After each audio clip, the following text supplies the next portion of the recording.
Okay. We'll just run it, see what happens, and then if we need to retake, we'll retake. But otherwise, here we go. Okay, so we have to start by replacing and taking off the covering.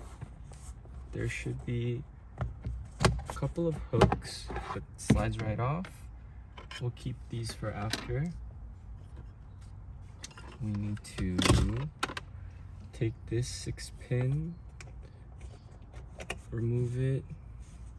Oh wait, that's 10-pin.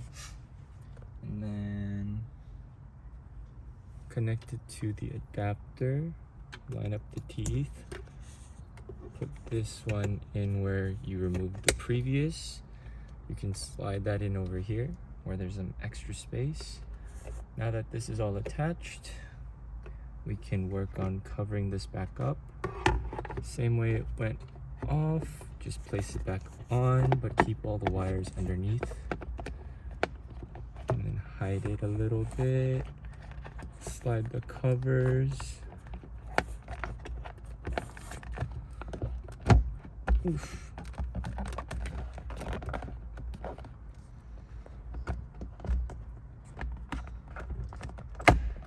Okay, just make sure it's all aligned and it's flush. Put this cover back in the middle. Okay, so now that the cable and the wiring is done, we can draw this over to the side, hide it behind the panels. Then we connect.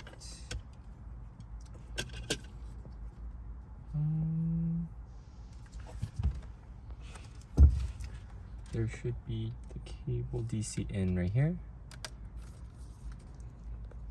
Might be easier to start off with this. So that's where that'll go. For the cable cover, it comes apart into 3 pieces. Slide the DC power cable in, pop it out the other side, put the clip back on. Oh, wait a minute, if it goes this way.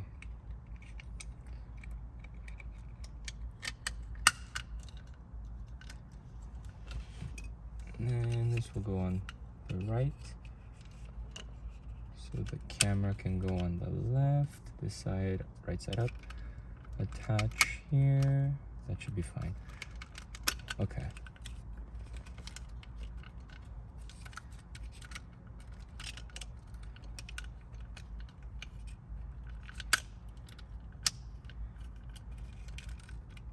Power in.